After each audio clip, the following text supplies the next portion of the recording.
নেই, আর তো কথা বলে না, আর তো বলে না। ও মুসলমান বাবাজি, আমার নবী সাল্লাল্লাহু আলাইহি ওয়াসাল্লাম বলেছেন, মাল্লা তামাল হুদুদ ওয়াসাকাল জুয়ুবা ওয়াদা বিদআল জাহিলিয়া।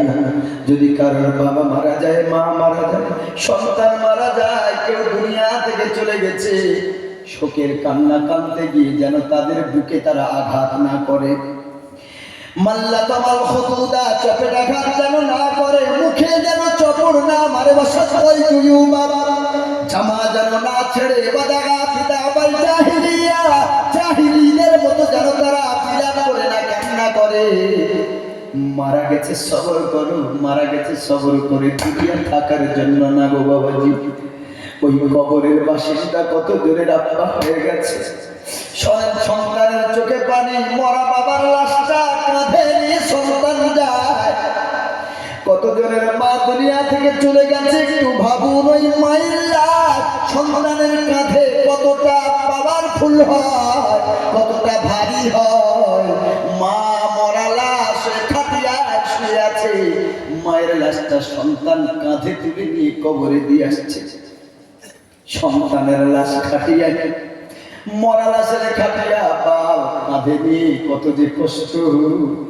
আজকে বাপ হয়ে সন্তানের লাশ ধুইতে হচ্ছে। আরে মুসলমান, কারোর বাবা দুনিয়া থেকে চলে গেছে, কারোর মা চলে গেছে, আবার কত আব্বা কত মায়ের কোলে তার সন্তান বিদায় নিয়ে চলে গেছে। আমরাও তো একদিন চলে যাবো গো, কারণ মৃত্যু থেকে বাঁচার কোনো রাস্তা নেই। এজন্য হাতে ধরে বলবো, সব হারাম ছেড়ে দিন, সব গুনার কাজ ছেড়ে দিন, নামাজি হয়ে যান। আব্বা মা বেঁচে থাকলে খেদমত করে, আলেমদেরকে সম্মান করেন, ইমামদেরকে সম্মান করেন। বহু জায়গায় আমি দেখেছি ইমামদের কোনো সম্মান নাই, আলেমদের কোনো সম্মান নাই। আমি আপনাদেরকে হাতে ধরে বলে যাব, যে জাতি আলেমের মর্যাদা দেয় না, ও জাতির উপরে আল্লাহর গজব ছাড়া কিছুই পড়বে না। বহু মসজিদ দেখেছি, কি হলো একটু দরুদ পড়েন, আল্লাহুম্মা সাল্লি ওয়া আলা আলি সাইয়্যিদিনা। আমি কেন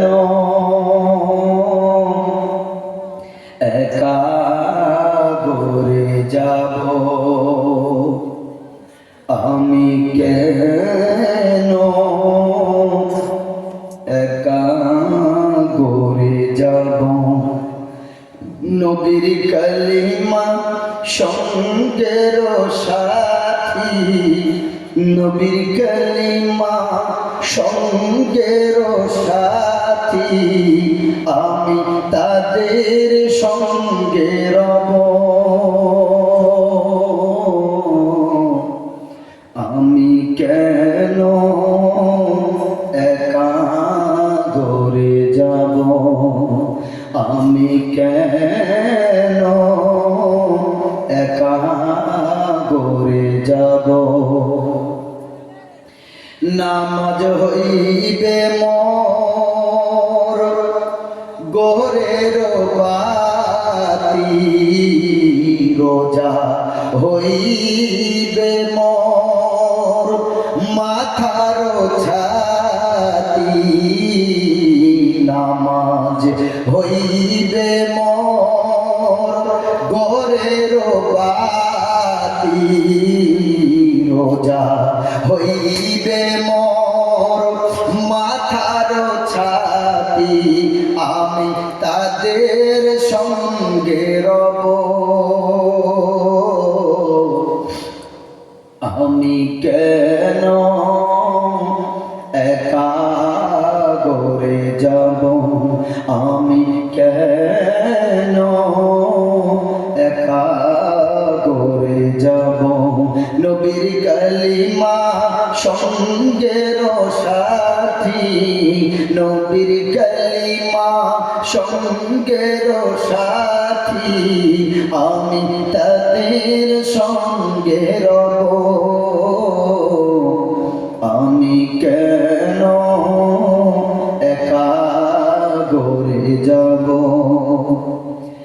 আজরাইল যখন ধরবে কোষে কাঁদবে পাশে মা বাপ বসে আজরাইল যখন ধরবে কোষে পুত্র পরিজন কাঁদবে বসে আমি অবাক হয়ে রব আমি কেন একা ঘরে যাব আমি কেন একা ঘরে যাব ছাদ হইবে মোর বাঁশের কাটি ছাদ হইবে মোর বাঁশের কাটি কলা পাতায় মোর দেবে যে ঢাকি ছাদ হইবে মোর বাঁশের কাটি সাদা কাফনে মোর দেবে যে ঢাকি আমি ঠান্ডায় শুয়ে রব আমি কেন একা ঘরে যাব আমি কেন একা ঘরে যাব নবীর কালিমা সঙ্গের সাথী নবীর কালিমা সঙ্গের সাথী আমি তাদের সঙ্গে রব আমি কেন একা ঘরে যাব আল্লাহুম্মা সাল্লি আলা জোরে সোরে পড়ে ঘুম ছেড়ে যাবে সাইয়্যিদিনা মাওলানা মুহাম্মদ ওয়া আলা আলি সাইয়্যিদিনা সুতরাং পৃথিবীর সকলকে পৃথিবী ছাড়তেই হবে আজ না হয় কাল আমার দাদু চলে গেছে দাদি চলে গেছে নানা নানি চলে গেছে আপনার মাও চলে যাবে আমরাও চলে যাব সিরিয়াল ওয়াইজ যার যখন ومنكم من يتوفى ومنكم من يرد الى ارذل العمر لكي لا يعلم بعد علم شيئا আল্লাহর কাছে আমাদের প্রত্যেকের একটা এগ্রিমেন্ট চুক্তিপত্র হয়ে গেছে চুক্তিপত্র হয়ে গেছে আল্লাহর কাছে কে কতদিন বাঁচবে কে কতদিন ক টাকা ইনকাম করবে কার মৃত্যু কোথায় হবে হায়াত মৃত্যু ভাগ্য এগুলো চুক্তিপত্র আল্লাহর কাছে হয়ে গেছে না হয়নি সিলেক্টেড শুধু বাস্তবায়ন হতে বাকি সুতরাং চলে যেতেই হবে এটাই বাধ্যতামূলক থাকবে বললে কোনো সুযোগ আল্লাহ রাব্বুল আলামিন বলেন আমি আল্লাহ চুক্তি করলাম তোমার সাথে কি চুক্তি আল্লাহ তাআলা করেন আল্লাহ রাব্বুল আলামিন বলেন ওয়া মা খালাকাতুল জিন্না ওয়াল ইনসা ইল্লা লিয়াবুদুন আল্লাহ রাব্বুল আলামিন বলেন আমি আল্লাহ তোমাদেরকে আর জিন জাতিদেরকে আমি আল্লাহ সৃষ্টি করেছি একটা মাত্র উদ্দেশ্যে আমি আল্লাহ আমার ইবাদত করবি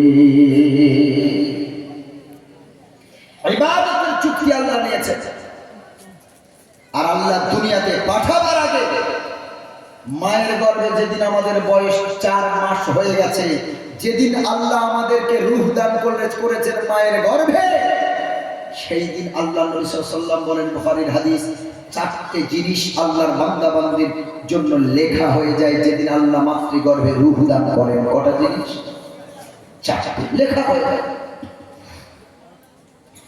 আল্লাহ নবী সাল্লাল্লাহু আলাইহি ওয়াসাল্লাম বলেন সে কেমন আমল করবে তার আমল লিখে দেওয়া হয় হায়াত লিখে দেওয়া হয় মৃত্যু লিখে দেওয়া হয় আর ভাগ্য লিখে দেওয়া হয়। মায়ের গর্ভে সন্তানের বয়স যেদিন 4 মাস, আল্লাহ যেদিন রূহ দান করেন, ওই দিনে আল্লাহর নবী সাল্লাল্লাহু আলাইহি সাল্লাম বলেন এই 4টা জিনিস তার কপালে আল্লাহ লিখে দেয়। সুতরাং রুজি হলো সিলেক্টেড, হায়াত মৃত্যু হলো সিলেক্টেড, ভাগ্য হলো সিলেক্টেড।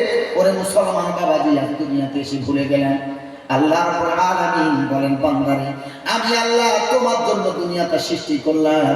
আমি দুনিয়া পৃথিবীটা সৃষ্টি করে জমিনের উপর পানির উপরে রেখে দিলাম। জমিন ভাইব্রেট হচ্ছে, জমিন ভাইব্রেশন হচ্ছে, কাঁপছে।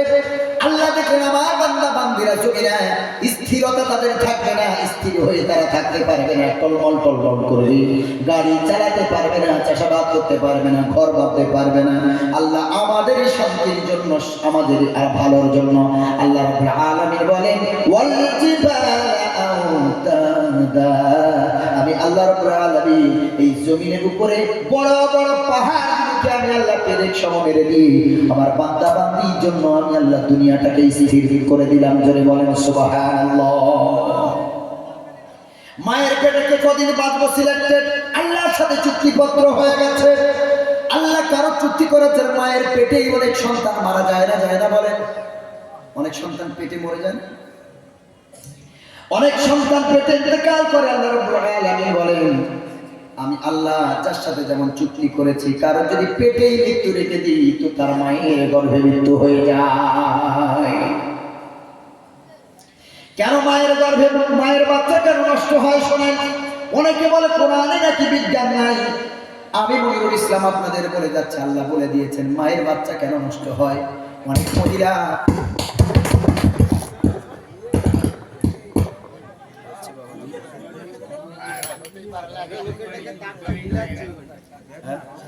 একটু দেখেন, বাচ্চারা মনে হয় কোন জায়গায় নাড়াচ্ছে, একটু দেখেন, বা ওখানে কেউ একজন থাকে। ভাইরা আমার, আল্লাহ রাব্বুল আলামিন আমাদের সাথে চুক্তি করলেন বান্দা আমি আল্লাহ তোমার দুনিয়াতে পাঠাবো, ভাড়া দিয়ে পাঠাবো। মনে করেন আপনার এলাকায় দোকান ভাড়া দেয় বা ঘর ভাড়া কি মেদিনীপুরে দেয়? আপনাদের এখানে দোকান ভাড়া বা ঘর ভাড়া দেয়? দেয় না? ঘর ভাড়া দেয়? দেয়। তাহলে মনে করেন আমি আপনাকে একটা ঘর ভাড়া দিচ্ছি, কিন্তু ওই ঘরে কারেন্টের কোনো ব্যবস্থা নেই, পানির ব্যবস্থা নেই,